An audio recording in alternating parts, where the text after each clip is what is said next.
382 mil millones de dólares. Esa es la cantidad de efectivo que tengo guardada en Berkshire Hathaway mientras te hablo. Es más dinero del que genera Hong Kong en un año entero. Más letras del tesoro de las que posee la propia Reserva Federal estadounidense. Podría comprar todos los equipos de la NBA, todos los de la NFL, y aún me sobrarían 34 mil millones para invitarte a comer. ¿Por qué un hombre de 95 años que lleva 70 años invirtiendo está acumulando efectivo como si fuera 1929? ¿Qué sé yo que tú no sabes? Se acerca un desplome, está Tesla condenada, es la inteligencia artificial la mayor burbuja de nuestra generación. He vendido acciones durante 10 trimestres consecutivos. He reducido mi posición en Apple a menos de la mitad. He soltado miles de millones en Bank of America. Y mientras tanto, las grandes tecnológicas están gastando 400 mil millones de dólares al año en infraestructura de inteligencia artificial. 400 mil millones. En un solo año. ¿Estoy prediciendo un crash? ¿Veo algo que los demás no ven? ¿O simplemente soy un viejo dinosaurio de Omaha que no entiende el mundo moderno? Hoy vamos a hablar de todo esto. De Tesla y su caída en picado. De la burbuja de la inteligencia artificial. De por qué estoy sentado sobre una montaña de efectivo mientras el mundo enloquece comprando acciones tecnológicas. Y lo más importante, de lo que todo esto significa para tu dinero, para tu jubilación, para tu futuro. Soy Warren Buffett y esto es La Zona de Warren. Permíteme empezar con algo que me ha mantenido despierto más noches de las que me gustaría admitir. La industria del automóvil. Llevo observándola más de 70 años.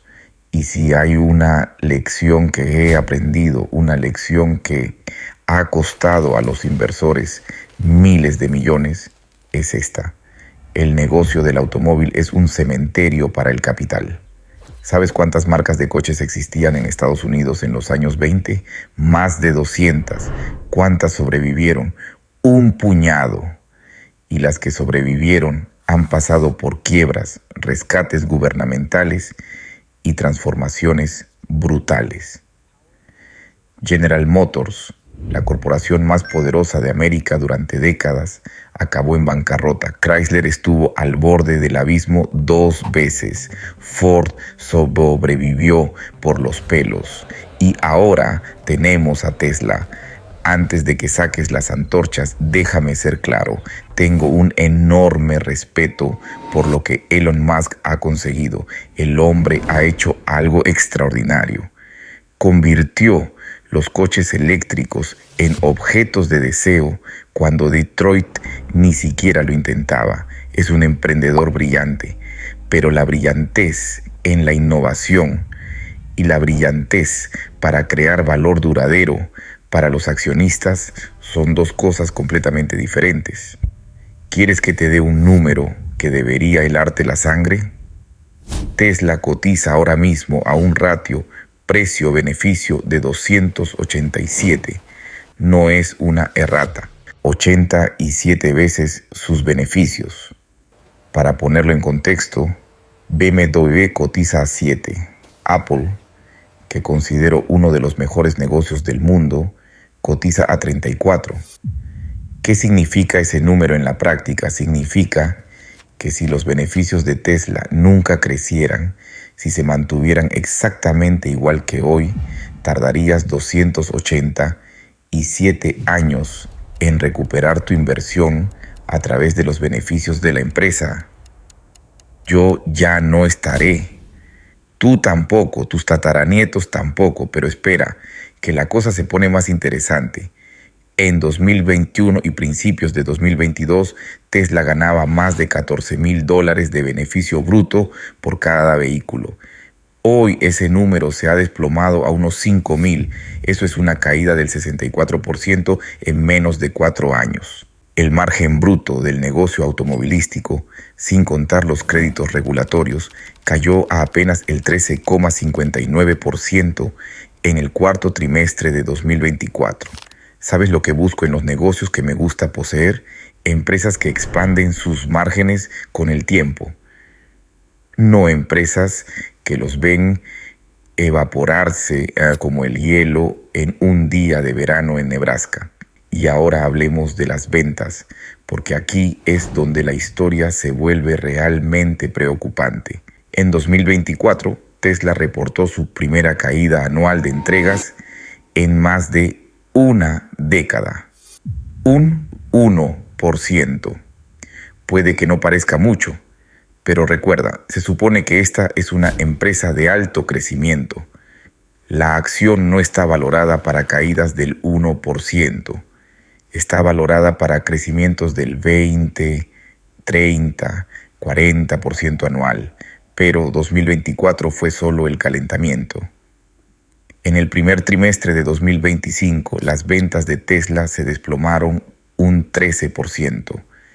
Entregaron 336.681 vehículos frente a los casi 387.000 del mismo periodo del año anterior. Es la mayor caída de entregas en la historia de Tesla. Y esto no ocurrió por un incendio en una fábrica ni por una interrupción en la cadena de suministro. Ocurrió en un mercado de vehículos eléctricos en crecimiento, mientras los competidores ganaban terreno a toda velocidad. ¿Quieres números que te dejen helado? En China, el mercado de vehículos eléctricos más grande y avanzado del mundo, la cuota de mercado de Tesla se ha desplomado del 16% en 2022 a apenas el 4,3% en febrero de 2025. En algunos meses, sus ventas en China cayeron un 49% interanual. Piénsalo, Tesla construyó una enorme fábrica en Shanghái, invirtió miles de millones y ahora están viendo cómo su cuota de mercado se desintegra en tiempo real. Europa cuenta la misma historia, solo que peor. En Alemania, donde Elon ha estado haciendo titulares por todas las razones equivocadas, las ventas de Tesla cayeron un 76% en febrero de 2025, apenas 1.429 vehículos. En Noruega, históricamente uno de los mercados más fuertes de Tesla, las ventas cayeron un 48%. En Francia, un 63%. En España, un 75%. ¿Y sabes lo más preocupante? En octubre de 2025, Tesla apenas matriculó 55 unidades del Model 3 en España. El desplome en Alemania es tan brutal que se estima que pasarán de casi 70.000 vehículos en 2022 a menos de 15.000 este año. Eso es una caída del 80% en solo 3 años. Cuando pierdes 7 de cada 10 clientes en mercado tras mercado tras mercado, no tienes un problema de relaciones públicas. Tienes un problema fundamental de negocio. ¿Por qué está pasando esto? Buena pregunta. Hablemos de poder de fijación de precios, porque este es uno de mis indicadores favoritos de la calidad de un negocio. Un gran negocio puede subir precios y los clientes siguen comprando. Tesla, por otro lado, ha estado recortando precios desesperadamente. Ofrecen financiación al 0%, regalan carga gratuita de por vida en algunos modelos, descuentos de $8,000, $10,000 en vehículos del inventario. Cuando tienes que sobornar a la gente para que compre tu producto, eso te dice todo lo que necesitas saber sobre la fortaleza de tu posición competitiva. ¿Y qué pasa cuando recortas precios sin una reducción correspondiente en los costes? Tus márgenes se destruyen, que es exactamente lo que estamos viendo. Pero hay otro factor que muchos analistas señalan. las actividades políticas de Elon Musk, su apoyo público a partidos de extrema derecha en Europa, su trabajo en el Departamento de Eficiencia Gubernamental con la administración Trump. Para muchos compradores de vehículos eléctricos, tradicionalmente de perfil más progresista, esto ha creado un problema de imagen de marca que está costando ventas reales. Algunos propietarios de Tesla incluso están vendiendo sus coches porque ya no quieren estar asociados con la marca. Eso es un nivel de rechazo que no se soluciona con descuentos. Y mientras Tesla se hunde, ¿quién está ganando? Aquí es donde entra BYD y donde mi difunto socio Charlie Munger demostró una vez más por qué era uno de los inversores más brillantes de la historia. Berkshire Hathaway invirtió en BYD en 2008, mucho antes de que los vehículos eléctricos estuvieran de moda. Charlie hizo esa inversión y la llamó una de sus mejores decisiones en Berkshire. Te cuento porque BYD entendió algo fundamental que Tesla está aprendiendo ahora por las malas. El mercado de vehículos eléctricos, particularmente en China, no lo iba a ganar la tecnología más llamativa ni el director ejecutivo más famoso. Lo iba a ganar la empresa que pudiera ofrecer un vehículo eléctrico de calidad a un precio que la gente corriente pudiera permitirse. ¿Quieres números que deberían aterrorizar a los inversores de Tesla?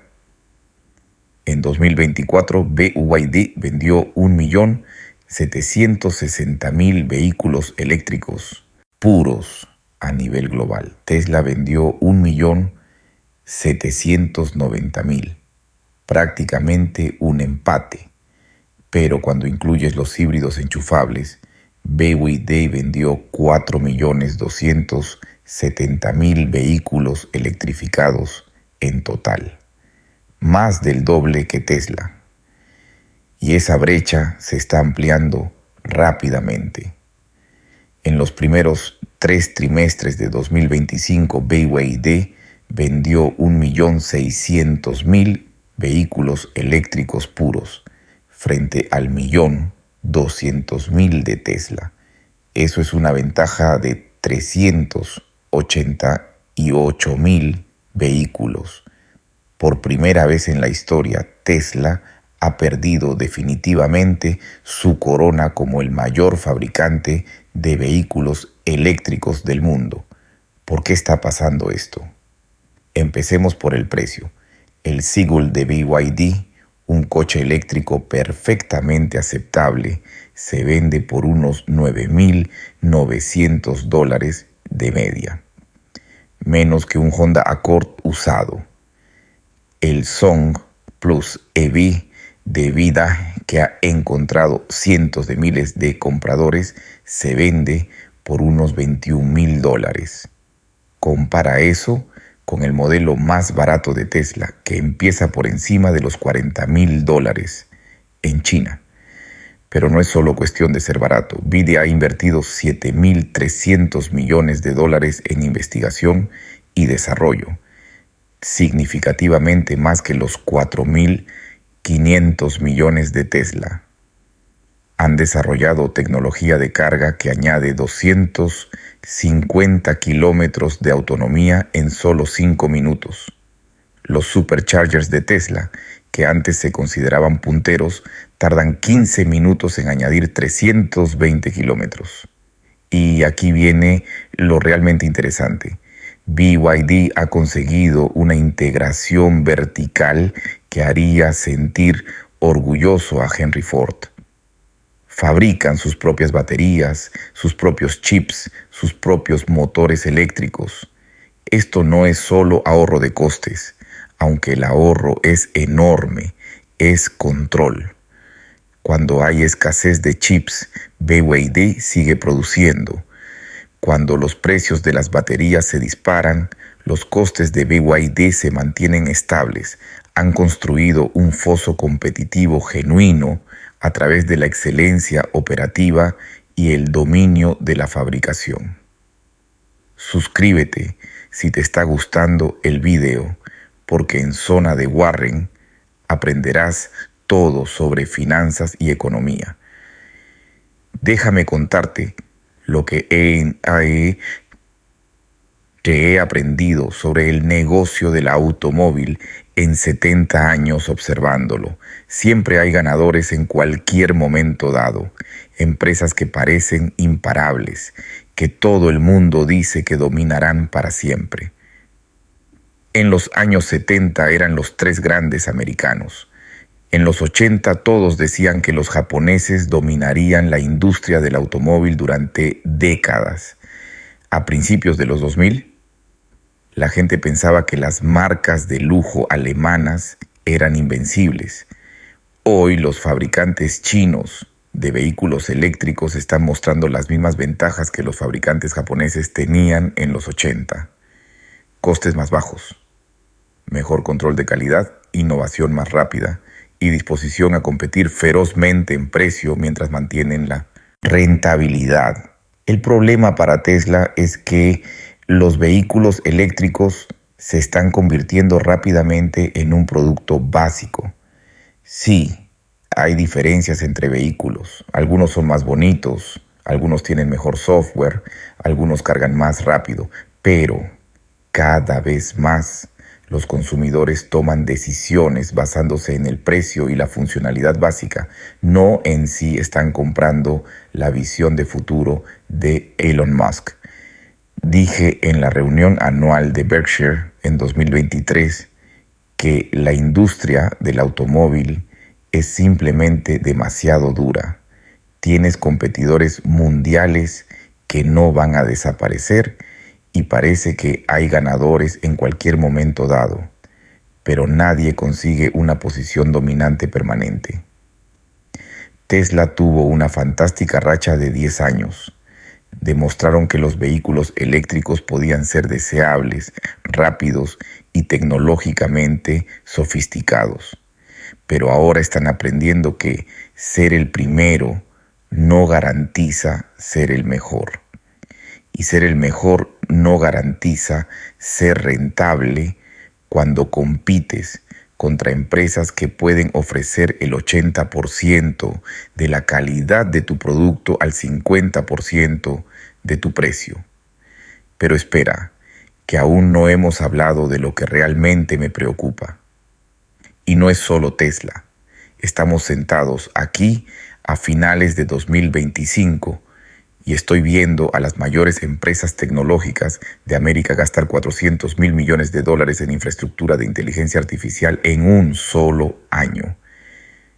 400 mil millones. Microsoft, Amazon, Google, Meta, todas están en una carrera para construir centros de datos que podrían cubrir Manhattan. Están comprando chips como si no hubiera un mañana, firmando acuerdos por valor de cientos de miles de millones con empresas que ni siquiera tienen ingresos todavía. Y amigos, tengo la misma sensación de hundimiento que tuve en 1999. Verás, tengo 95 años y he vivido suficientes ciclos de mercado para contarte una verdad simple. Cuando todo el mundo corre en la misma dirección, más te vale mirar atrás para ver qué les persigue, porque más a menudo de lo que crees están corriendo hacia un precipicio. La revolución de la inteligencia artificial es real, no lo negaré, pero lo que está pasando en los mercados ahora mismo, eso no es invertir, eso es especulación disfrazada con traje de 3 piezas. Y la historia tiene una forma de castigar la especulación, no importa lo listos que se crean los involucrados. Déjame llevarte de vuelta a 1999. Estaba sentado en mi oficina en Omaha leyendo sobre empresas de Internet sin beneficios, sin productos y a veces sin planes, cotizando a valoraciones que te harían girar la cabeza. Pets.com tenía un muñeco calcetín y un sueño. Webvan iba a revolucionar la compra de comestibles. TheGlobe.com, fundada por 2 universitarios, con $15,000. Vio su acción subir un 606% el primer día de cotización. No importaba que tuvieran 0 ingresos. ¿Y sabes lo que decía todo el mundo de mí? Warren ha perdido el toque. No entiende la nueva economía. El viejo de Omaha está acabado. Recuerdo una cena particularmente dolorosa donde un joven capitalista de riesgo, no podía tener más de 30 años, me dijo que estaba cometiendo el mayor error de mi carrera por no invertir en acciones de Internet. Me dijo, y nunca olvidaré esto, Warren, esta vez es diferente, Internet lo cambia todo. Bueno, tenía razón a medias, Internet sí lo cambió todo, pero no cambió las leyes de la economía. Para 2002, el Nasdaq había perdido el 78% de su valor. A ese joven de capital riesgo oí que volvió a trabajar en el concesionario de coches de su padre. Ahora, avancemos hasta hoy. Nvidia acaba de alcanzar una capitalización de mercado de $5 billones. 5 billones para una empresa de chips. OpenAI está valorada en $500,000 millones. Eso es medio billón a pesar de proyectar solo $13,000 millones en ingresos para 2025. Se han comprometido a gastar $300,000 millones con Oracle en 5 años, lo que significa que necesitarán gastar $60,000 millones al año mientras ingresan $13,000 millones. Hasta mi profesora de aritmética de quinto de primaria podría decirte que esas matemáticas no funcionan, pero esto es lo que realmente me preocupa. La financiación circular. Nvidia invierte $100,000 millones en OpenAI. OpenAI se da la vuelta y gasta ese dinero comprando chips de Nvidia. Oracle construye centros de datos que aún no ha terminado con dinero que OpenAI aún no ha ganado.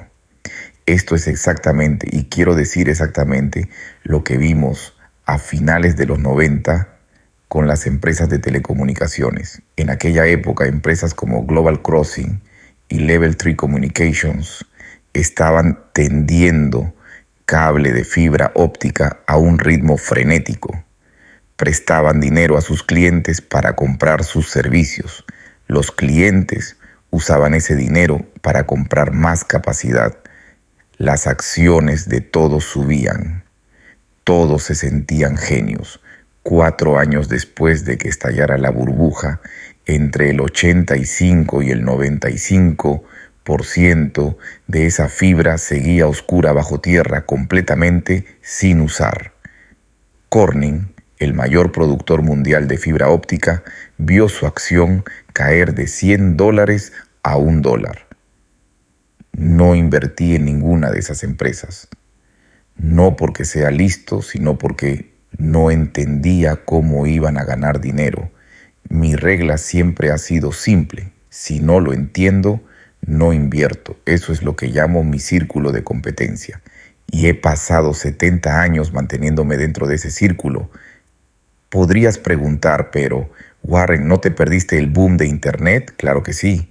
Amazon, Google, Microsoft, todos se convirtieron en gigantes. ¿Y sabes qué? Estoy bien con eso, porque por cada Amazon que sobrevivió, hubo cientos de pets.com que no lo hicieron.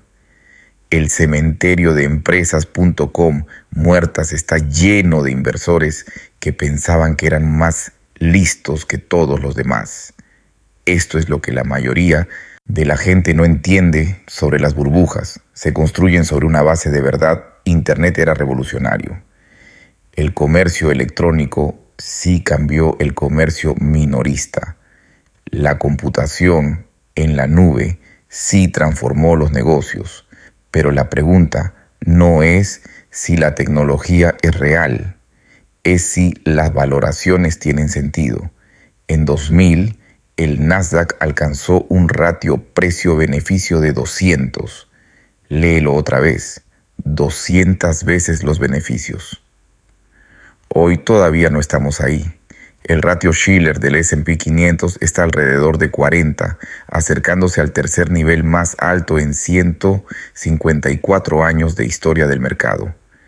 Pero esto es lo que me preocupa. El 80% de las ganancias del mercado están concentradas en apenas un puñado de acciones tecnológicas. Los llamados 7 magníficos: Nvidia, Apple, Microsoft, Amazon, Alphabet, Meta y Tesla. Representan el 75% de los rendimientos del S&P 500. Eso no es un mercado, eso es un castillo de naipes. Y los datos siguen siendo más preocupantes. Según investigaciones recientes, los gastos de capital relacionados con la inteligencia artificial ahora representan más de la mitad del crecimiento del PIB de Estados Unidos en la primera mitad de 2025. Permíteme repetirlo. El gasto en inteligencia artificial es el principal motor del crecimiento económico en América ahora mismo. No el gasto del consumidor, no la inversión empresarial en múltiples sectores. Una tendencia tecnológica. He visto este nivel de concentración exactamente 2 veces antes en mi vida. Una, durante la burbuja del Nifty 50 a principios de los 70, cuando 50 acciones de primera línea cotizaban a valoraciones absurdas y todo el mundo pensaba que nunca podían caer. Y otra vez en 1999 con las acciones tecnológicas. Ambas veces acabaron en lágrimas.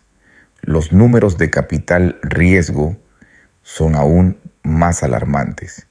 Casi el 64% de todo el capital riesgo estadounidense en la primera mitad de 2025 fue a empresas de inteligencia artificial.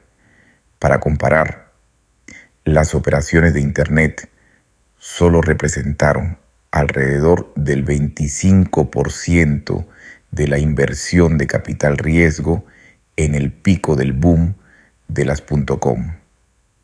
Tenemos más de 1.300 startups de inteligencia artificial con valoraciones superiores a $100 millones y 498 unicornios de inteligencia artificial valorados en más de 1.000 millones cada uno.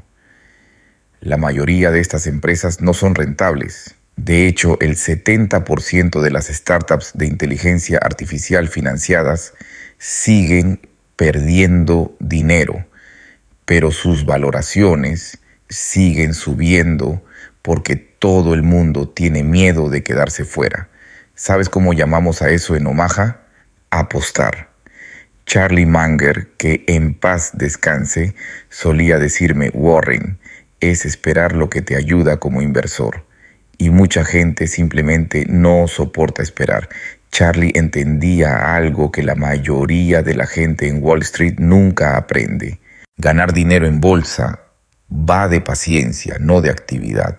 Ahora mismo miro empresas gastando entre el 22 y el 30% de sus ingresos en gastos de capital, dinero que están invirtiendo en infraestructura de inteligencia artificial. Eso es 3 veces lo que gastan las empresas de servicios públicos. Y las empresas de servicios públicos realmente tienen flujos de caja predecibles. Meta está planificando un centro de datos que requeriría más de 2 gigavatios de potencia. Eso es suficiente electricidad para alimentar una pequeña ciudad solo para albergar 1.300.000 GPUs de Nvidia. Y tengo que preguntar, ¿para qué?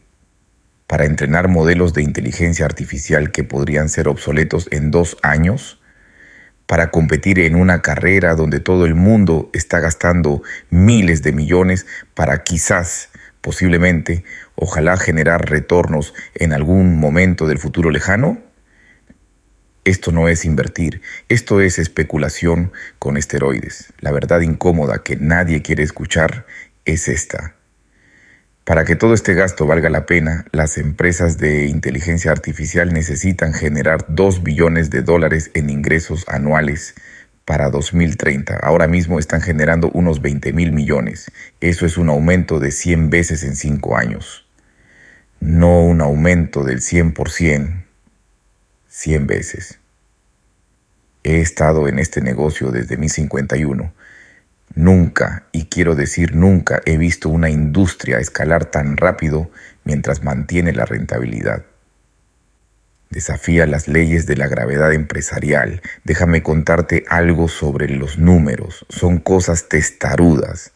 Puedes vestirlos, maquillarlos, llamarlos EBITDA ajustado o ingresos ajustados por inteligencia artificial, pero al final del día un negocio o gana dinero o no lo gana.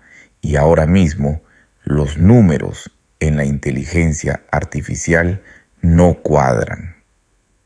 Microsoft, Amazon, Google y Meta están proyectados para gastar un combinado de 364.000 millones de dólares en sus años fiscales 2025.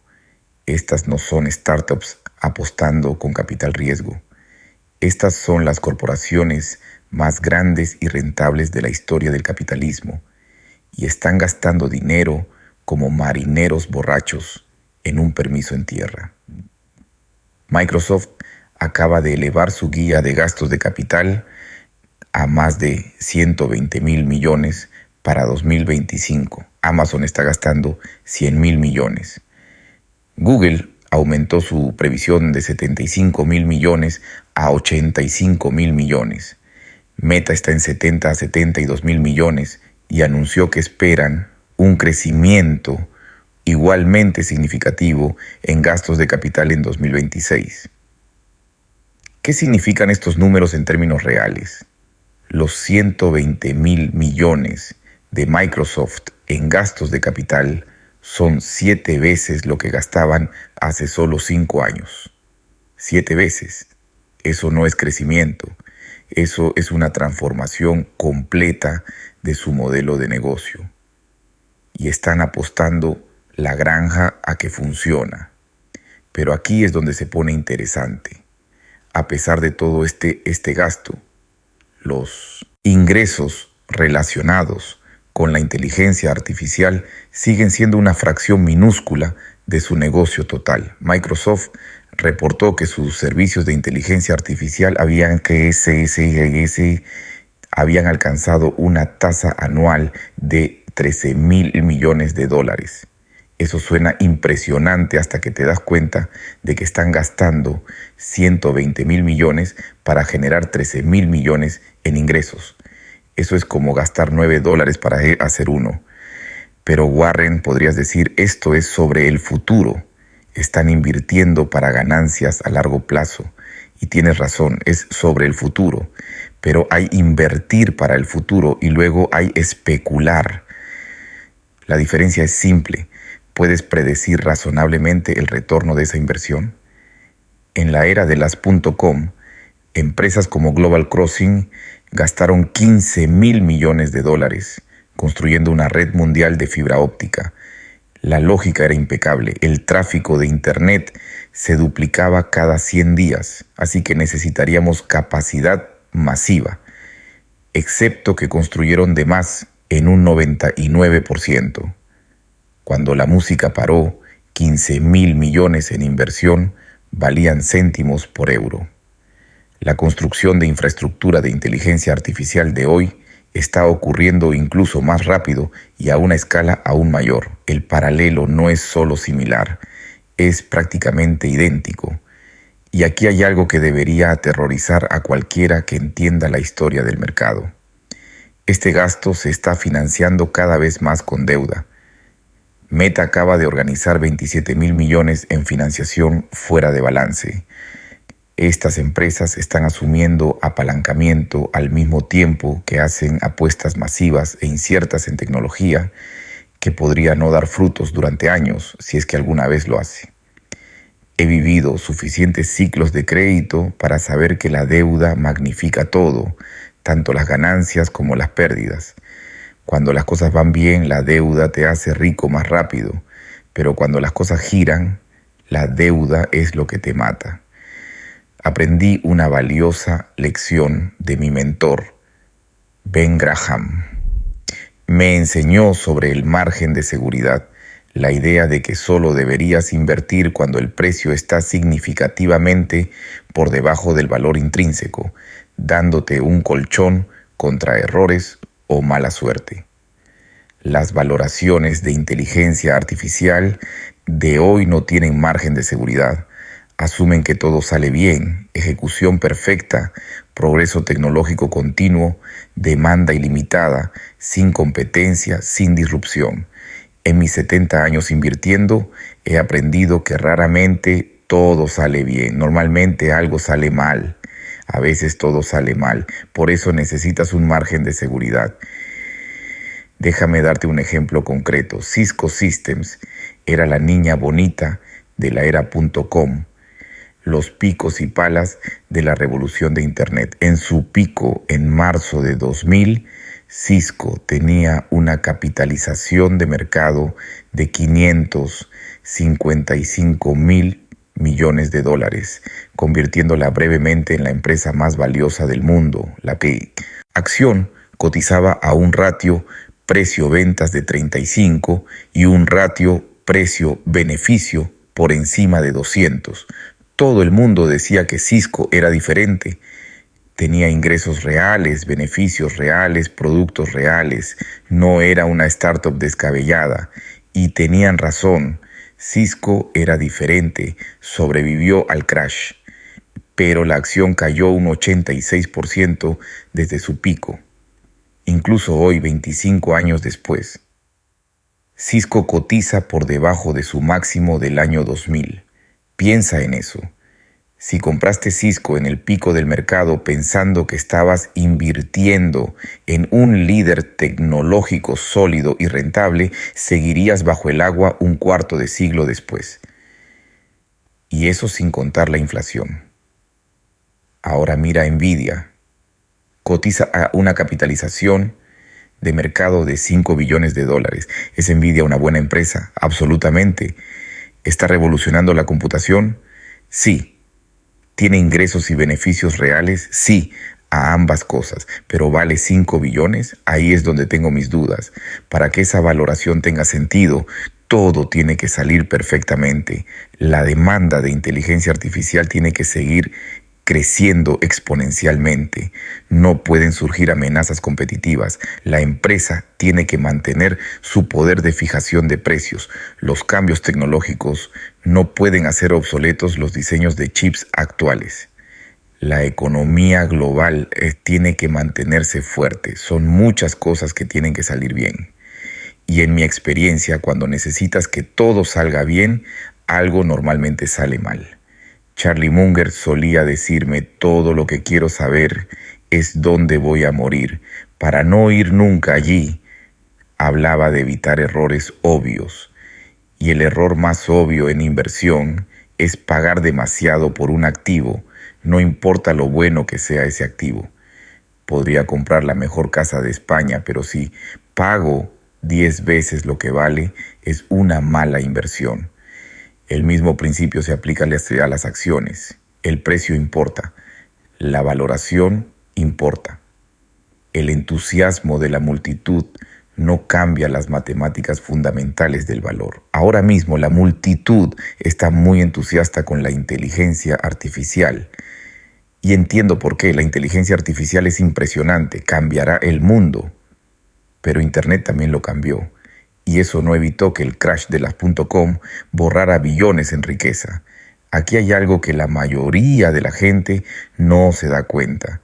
Incluso si tienes razón sobre la tecnología, puedes perder dinero si pagas demasiado.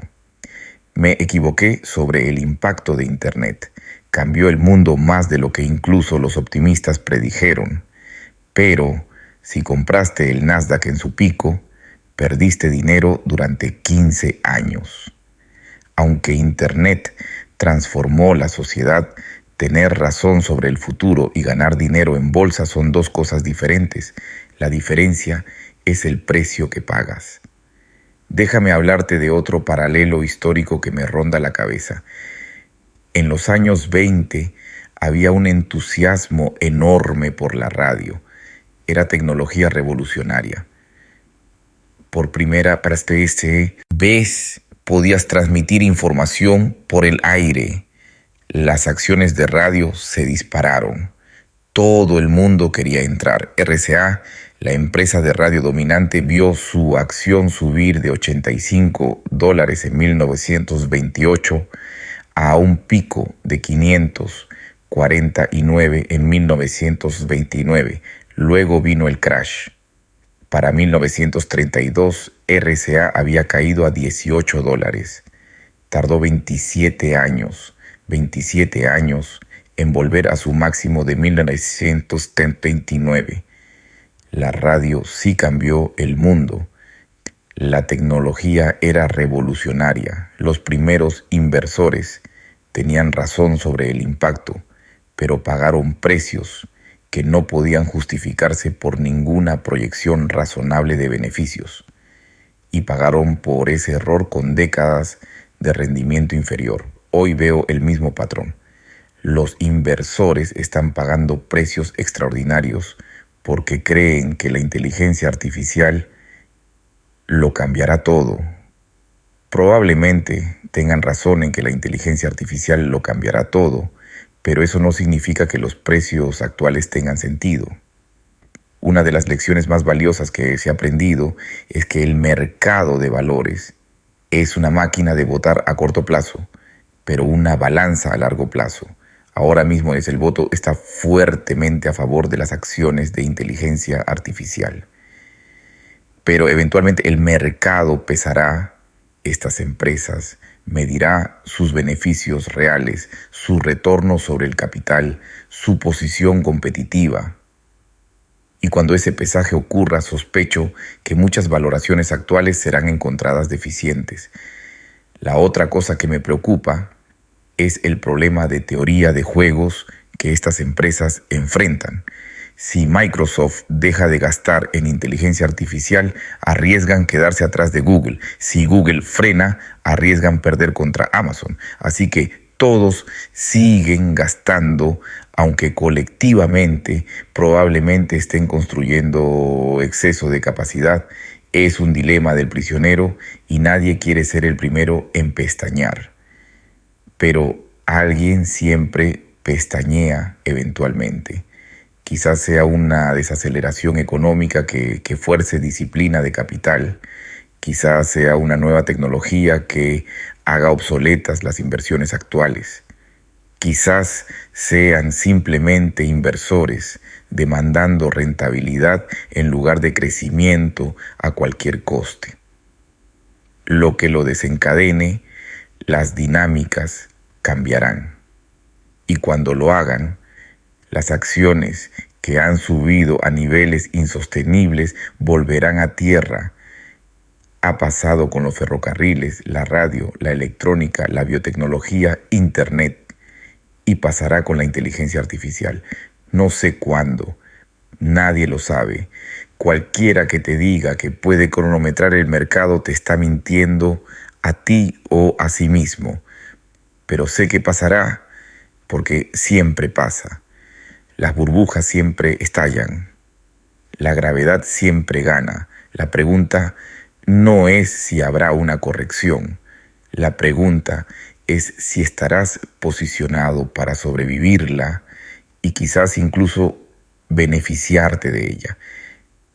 Ahora, déjame abordar el elefante en la habitación, o más bien los 382 mil millones de dólares sentados en la cuenta corriente de Berkshire Hathaway. He recibido más preguntas sobre esto que sobre cualquier otro tema en los últimos meses. Los titulares gritan que estoy prediciendo un crash. Los expertos diseccionan cada acción que vendo como si fuera una profecía divina. Y entiendo por qué la gente está nerviosa. Cuando un hombre de 95 años que lleva haciendo esto 70 años empieza a acumular efectivo como una abuela de la época de la depresión, guardando billetes bajo el colchón, la gente se da cuenta. Pero esto es lo que necesito que entiendas. No soy Nostradamus. No estoy sentado en mi oficina en Omaha con alguna bola de cristal diciéndome que el mercado va a hundirse el 15 de marzo de 2026. Así no funciona nada de esto y nunca ha funcionado así. La verdad es mucho más simple y francamente mucho menos emocionante que la narrativa que Wall Street quiere venderte. Estoy sentado sobre efectivo porque no puedo encontrar nada que valga la pena comprar a los precios actuales. Eso es todo. Sin gran conspiración, sin genio del market timing, solo aritmética básica que mi viejo profesor Ben Graham me enseñó hace 75 años. Pero déjame guiarte a través de esto correctamente, porque entender lo que realmente estoy haciendo y lo que no estoy haciendo podría salvarte de cometer un terrible error. La suposición de que de alguna manera cronometro los mercados. Mira el historial real. He estado vendiendo acciones durante 10 trimestres consecutivos. Empecé en octubre de 2022. ¿Sabes lo que ha hecho el S&P 500 desde entonces? Ha subido más del 40%. Mientras tanto, las acciones que vendí, Apple y Bank of America, ambas cotizan más alto que cuando empecé a recortar. Apple alcanzó nuevos máximos históricos después de que yo ya hubiera vendido 2/3 de nuestra posición. Bank of America ha subido un 22% en el último año mientras yo vendía acciones constantemente. Si fuera este mago del market timing que todos parecen creer que soy, no habría al menos esperado hasta que estas acciones dejaran de subir. Déjame contarte sobre 2008, ya que a todos les encanta sacar ese tema. Sí, habíamos acumulado efectivo antes de que golpeara la crisis financiera, pero esto es lo que nadie parece recordar. No vendí en el pico en 2007, ya estaba manteniendo efectivo, y cuando llegó la crisis no esperé al fondo. Empecé a comprar en septiembre de 2008 cuando invertí 5,000 millones en Goldman Sachs y el mercado procedió a caer otro 26% durante los siguientes 5 meses. ¿Fue eso genialidad en el timing del mercado? No. Simplemente fue entrar cuando encontré precios atractivos, aunque las cosas se abarataron después. Luego está el 16 de octubre de 2008. Escribí un artículo de opinión para el New York Times titulado "Compra América, yo lo hago". El S&P 500 ya había caído un 23% desde su pico. Mi mensaje era claro. Estaba comprando acciones y los estadounidenses deberían considerar hacer lo mismo. ¿Sabes qué pasó después? El mercado se desplomó otro 26% antes de finalmente tocar fondo en marzo de 2009. La gente que siguió mi consejo inmediatamente perdió más de una cuarta parte del valor de su inversión en los meses siguientes. Pero aquí está la cosa. Cualquiera que compró cuando escribí ese artículo y aguantó ha ganado más del 200% hoy, sin contar dividendos. El timing no fue perfecto, nunca lo es, pero el principio era sólido. Compra cuando estás obteniendo buen valor, independientemente de si puedes cronometrar el fondo exacto. A la gente también le encanta señalar cómo acumulé efectivo antes del crash de las .com en 2000. Sí, tenía mucho efectivo en 1999 y 2000. ¿Sabes cómo me llamaban entonces? Un dinosaurio. Fuera de onda, decían que había perdido mi toque porque no quería comprar acciones tecnológicas cotizando a 100 veces ventas. Luego, cuando esas acciones se desplomaron, de repente era un genio que había cronometrado el mercado perfectamente. Pero Eso es historia revisionista. No vendí acciones tecnológicas en el pico. Nunca las tuve en primer lugar porque no tenían ningún sentido económico a ningún precio. Y mientras yo mantenía efectivo, el mercado subió significativamente más antes de desplomarse. Aquí está la verdad honesta sobre 2007 a 2008. Sí, tenía reservas de efectivo significativas, pero también tenía muchas acciones que fueron machacadas. Las propias acciones de Berkshire cayeron más de un 50% de pico a valle durante esa crisis. Si hubiera sido tan listo con el timing, ¿no habría vendido todo y pasado al 100% de efectivo? La mitología de Warren Buffett, el cronometrador del mercado, es peligrosa porque sugiere que alguien en algún lugar puede predecir consistentemente los movimientos del mercado a corto plazo. Yo no puedo, Charlie no podía, nadie puede. En mi artículo del New York Times de 2008 escribí explícitamente: no puedo predecir los movimientos a corto plazo del mercado de valores. No tengo la más mínima idea de si las acciones estarán más altas o más bajas en un mes o un año. Eso no era falsa modestia, era una simple declaración de hecho. Lo que puedo hacer, lo que siempre he hecho, es evaluar si el precio que me piden pagar por un negocio tiene sentido relativo a lo que ese negocio probablemente producirá durante la próxima década o dos. Cuando los precios tienen sentido, compro. Cuando no, no compro. Es así de simple. Ahora mismo, a finales de 2025, los precios no tienen sentido para la mayoría de las cosas. El S&P 500 cotiza a un ratio precio-beneficio por encima de 30, un nivel que solo se ha alcanzado 4 veces este siglo. 3 de esas veces fueron seguidas por correcciones importantes del mercado: el crash de las .com, la crisis de 2008 y el breve crash pandémico de 2020. ¿Significa eso que estoy prediciendo que el mercado se desplomará pronto? No. Significa que a estos precios las acciones no ofrecen valor suficiente para justificar desplegar capital significativo. El mercado podría subir otro 20% desde aquí, ha pasado antes, o podría caer un 40%. No lo sé y nadie más lo sabe tampoco. Lo que sí sé es esto: cuando compré Apple en 2016, cotizaba a unas 10 veces beneficios. Hoy cotiza a 33 veces beneficios futuros. Para un negocio que los analistas esperan que crezca beneficios un 9% el próximo año, eso no es una propuesta atractiva. Así que he estado vendiendo. No porque piense que el mercado está a punto de desplomarse, sino porque no puedo justificar esos precios basándome en los flujos de caja que el negocio generará. La misma lógica se aplica a la propia Berkshire. No he recomprado ni una sola acción de nuestras propias acciones en los últimos 2 trimestres. No porque piense que Berkshire es un mal negocio, es un negocio maravilloso, pero ha estado cotizando entre un 60 y un 80% por encima del valor en libros.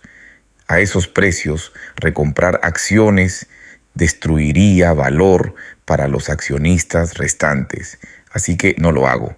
Esto no es market timing, es evaluación de valor. Hay una diferencia crucial.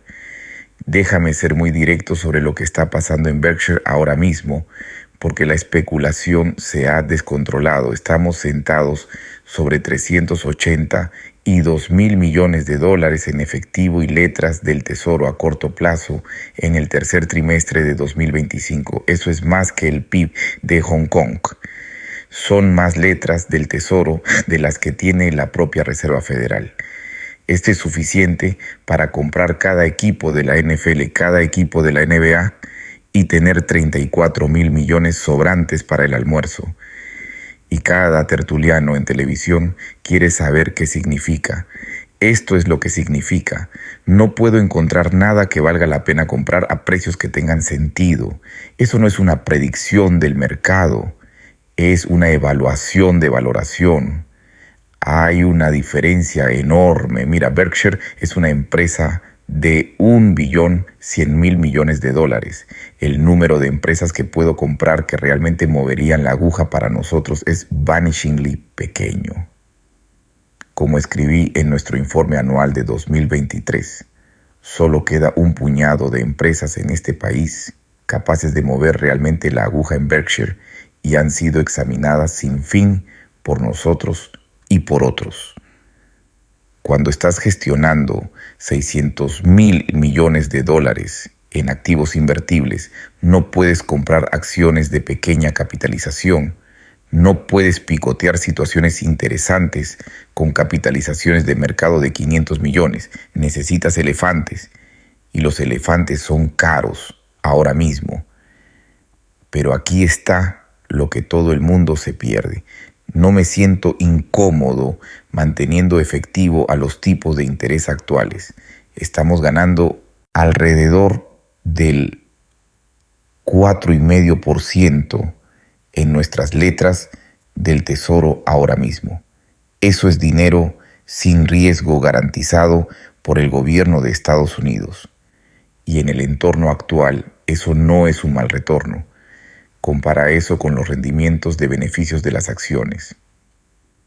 El rendimiento de beneficios del S&P 500, eso es beneficios divididos por precio, está alrededor del 3,6% ahora mismo. Puedo obtener un 4,5% en letras del tesoro sin riesgo, o puedo obtener un 3,6% en acciones con todos los riesgos asociados de operaciones empresariales, competencia, regulación y sentimiento del mercado. Las matemáticas no son complicadas. Ahora, déjame ser claro, sigo prefiriendo acciones al efectivo a largo plazo. En mi carta a los accionistas más reciente escribí: los accionistas de Berkshire pueden estar seguros de que siempre desplegaremos una mayoría sustancial de su dinero en acciones. Berkshire nunca preferirá la propiedad de activos equivalentes a efectivo sobre la propiedad de buenos negocios, ya sean controlados o solo parcialmente poseídos. Esa preferencia no ha cambiado. Buenos negocios. Negocios que pueden ajustar precios con la inflación, que tienen ventajas competitivas sostenibles, que generan cantidades crecientes de efectivo año tras año. Esos negocios siempre serán superiores a los bonos del gobierno con el tiempo. El papel moneda puede perder su valor por la inflación. Los bonos no ofrecen protección contra eso, pero los grandes negocios encontrarán la manera de prosperar. El problema es que los grandes negocios actualmente están valorados como negocios espectaculares. Y los negocios espectaculares están valorados como algo de otro planeta. Toma un ejemplo típico. Hay empresas maravillosas ahí fuera, negocios que me encantaría poseer más, cotizando a 25 o 30 veces beneficios. En muchos casos estos son negocios maduros que se espera que crezcan beneficios quizás un 8 o 10% anualmente. A 25 veces beneficios estás pagando un rendimiento de beneficios del 4%. Si el negocio crece al 8% y estás pagando 25 veces beneficios, tus retornos esperados podrían estar en los bajos 2 dígitos si todo sale perfectamente. Pero nada sale perfectamente nunca. Surgen competidores, las regulaciones cambian, las tecnologías disrumpen, las preferencias de los consumidores cambian. El negocio podría crecer al 5% en lugar del 8%, o podría pasar un mal momento y ver los beneficios caer temporalmente. De repente, tus retornos esperados están en dígitos simples. Mientras tanto, yo estoy obteniendo un 4,5% sin riesgo en letras del tesoro. Esto no se trata de predecir un crash, se trata de aritmética básica. Cuando el diferencial entre los retornos de las acciones y los retornos sin riesgo es tan estrecho, tiene sentido ser paciente. Hay otro factor del que nadie quiere hablar: la sucesión.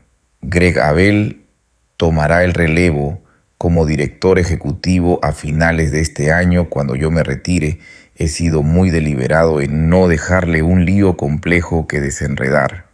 Si desplegara todo este efectivo en negocios mediocres a precios completos solo para ponerlo a trabajar, estaría preparando a Greg para el fracaso. Mejor entregarle el máximo de flexibilidad y dejarle desplegar capital cuando encuentre oportunidades apropiadas. Eso no es market timing, eso es gestión empresarial prudente. La posición de efectivo también sirve otro propósito crucial: opcionalidad. Cuando los mercados eventualmente se disloquen, y lo harán, siempre lo hacen, Berkshire estará en posición de actuar. No necesitaremos vender posiciones existentes para obtener efectivo. No necesitaremos pedir prestado dinero a tipos caros. Simplemente extenderemos cheques.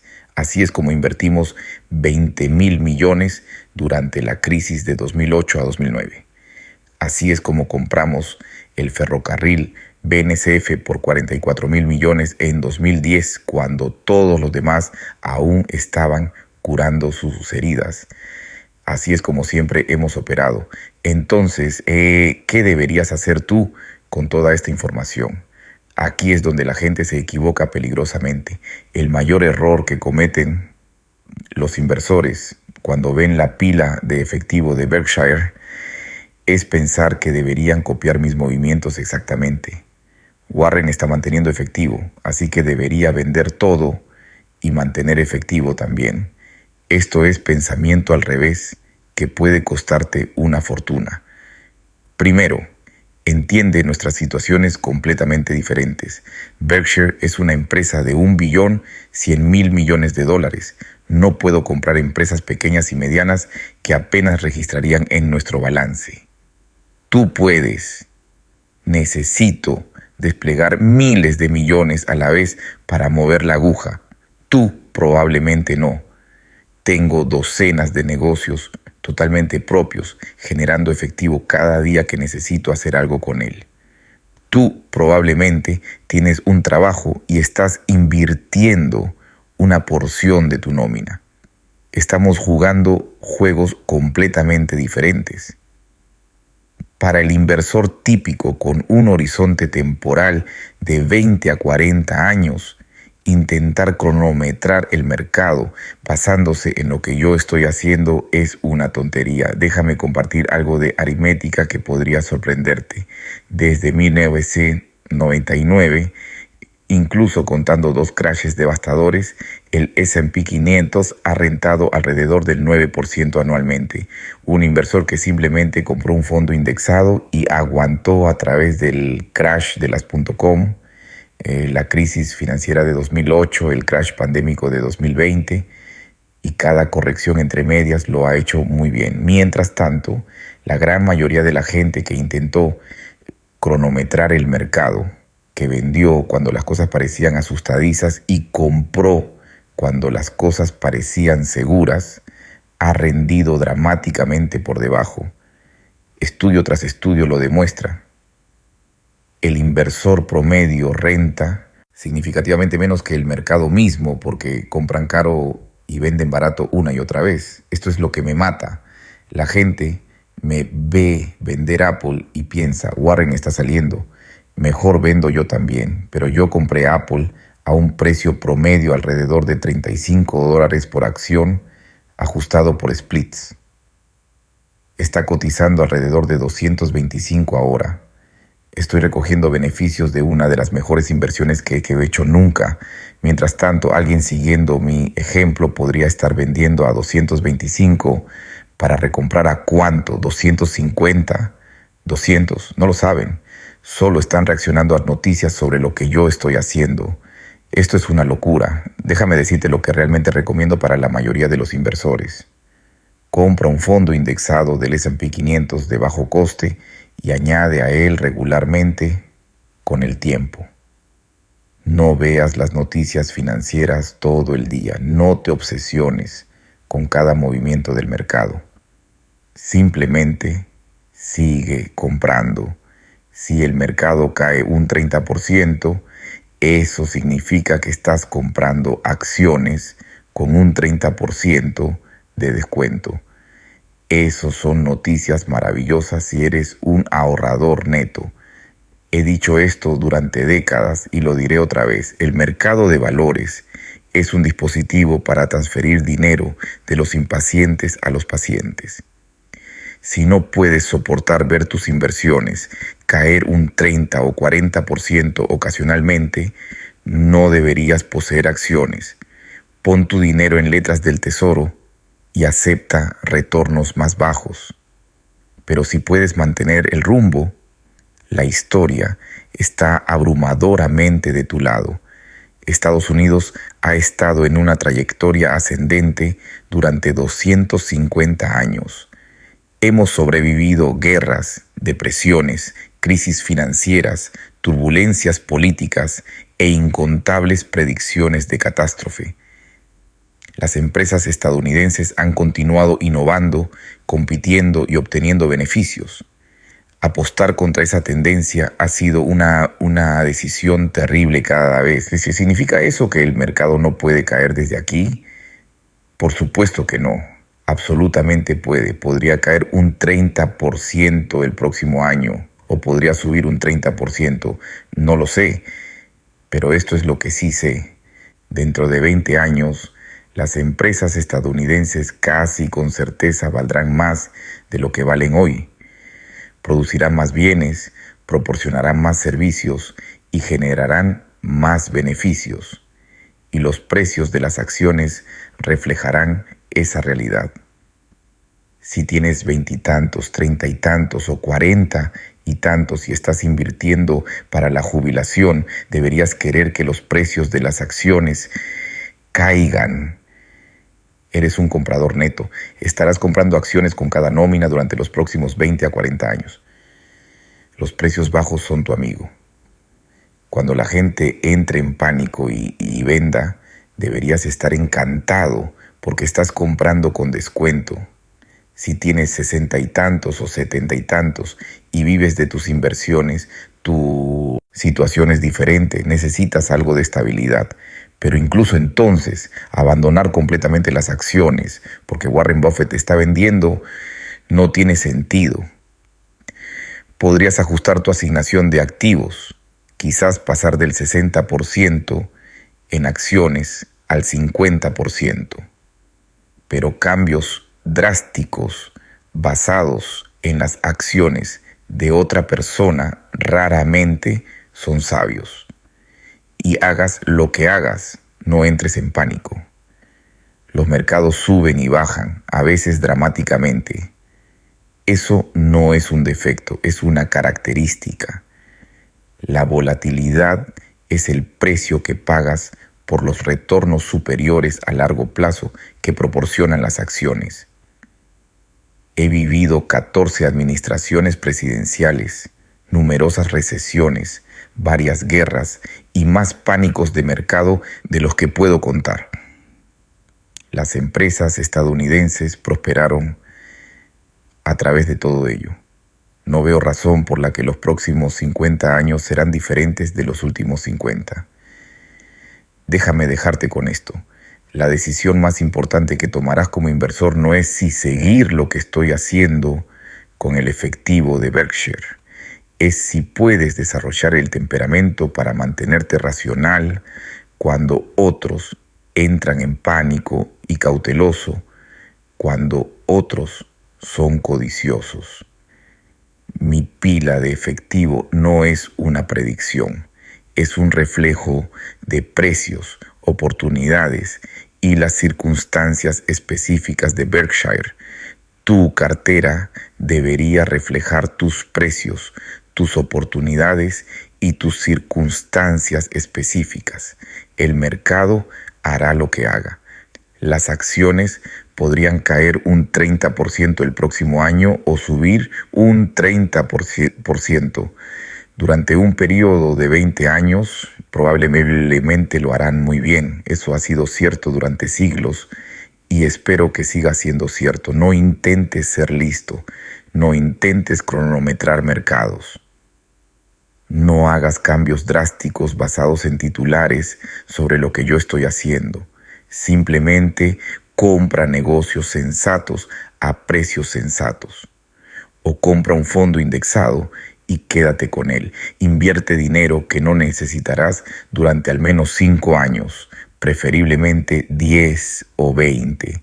Haz eso y te irá bien. Haz lo contrario. Opera constantemente, persigue acciones calientes, entra en pánico durante las correcciones, intenta cronometrar el mercado y probablemente lo pasarás mal. La burbuja de la inteligencia artificial estallará. No sé cuándo y no sé qué lo desencadenará, pero sé que pasará porque cada burbuja en la historia ya ha estallado.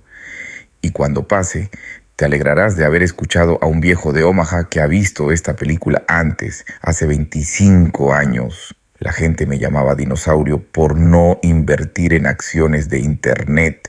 Decían que no entendía la nueva economía, decían que era demasiado viejo, demasiado conservador, demasiado anclado en el pasado.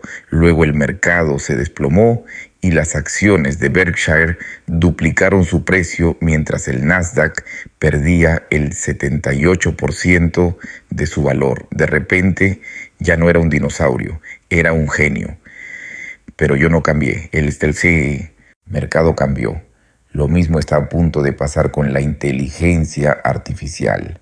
Ahora mismo soy el viejo que no entiende la inteligencia artificial, el escéptico que se está perdiendo la mayor oportunidad del siglo, el inversor cauteloso que se está quedando atrás. Está bien, me han llamado cosas peores, pero dentro de unos años, quizás antes, quizás después, miraremos atrás a 2025 de la misma manera que miramos atrás a 1999. Sacudiremos la cabeza y nos preguntaremos cómo la gente pagó precios tan locos. Nos maravillaremos de la especulación, la financiación circular, la exuberancia irracional.